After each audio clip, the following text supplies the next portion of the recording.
Now, where are we? And what are we doing? We're basically wasting a lot of energy and resources right now. People probably should go home. The governments have committed to make no commitment. So the game's over, you know, and it's actually over before the large woman has sunk, you know. There's nothing more to do here. Lula has left. Hillary Clinton left. What did they leave before they left? They left ashes and a lot of dust. You know, and so ashes to ashes, dust to dust, right?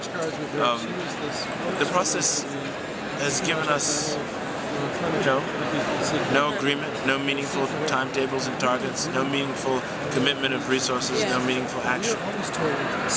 And that's a grim outlook, because one of the things we do know is that the state of the science tells us that we're way farther out in this climate catastrophe.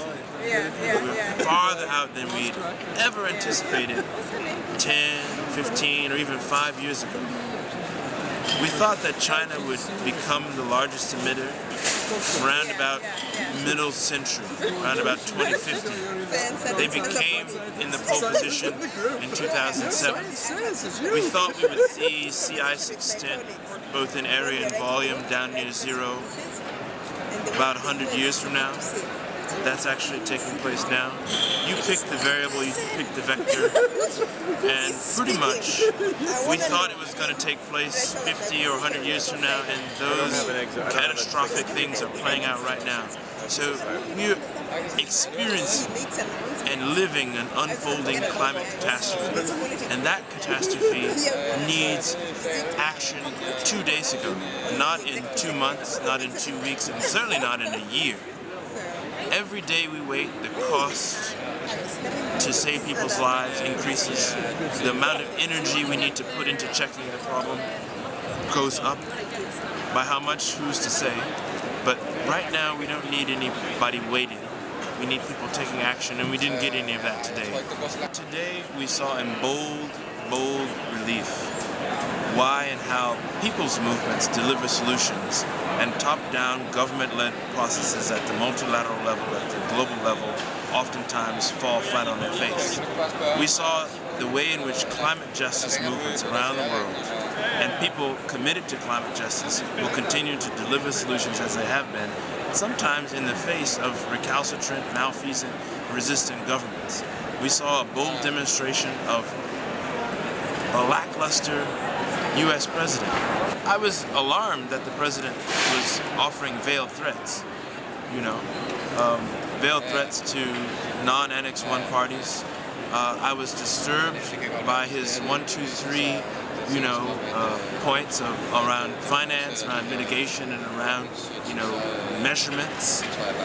You know, if you've been in a process over, you know, almost 2 decades, like he said, and you haven't done anything, and you haven't committed formally into the process, you don't have the actual right, or you don't have the standing to make crass demands in the 11th hour when the process is unfolded over you. So the idea that he would come here and lay down these demands was disturbing and alarming and a wee bit disrespectful. Towards who? The president was disrespectful towards the small island states. The president was disrespectful towards the developing countries, particularly those in Africa, where 22 out of the 28 countries that are at the most risk to the unfolding climate catastrophe are.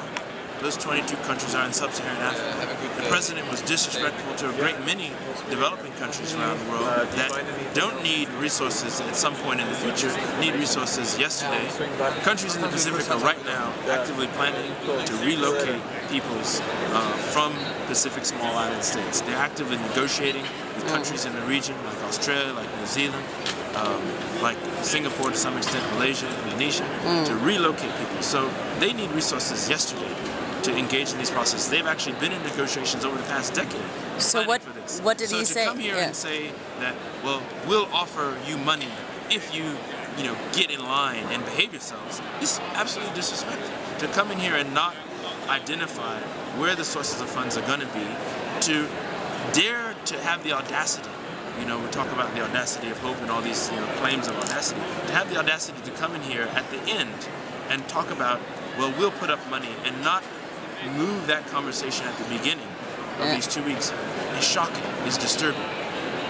I won't go as far as saying what a colleague of mine on the board of the Sierra Club said that his comments were bushy. I don't quite think they were bushy, because I was involved in the president's campaign when he was Senator Obama. And I think that he personally would like to do more on this, but I think he's surrounded by advisors that aren't interested in moving this issue. And witness, pretty much the points that he gave today were talking points from his negotiators, which was also somewhat shocking. The comments that he made, I don't think reflected a full grasp of the extent of this crisis.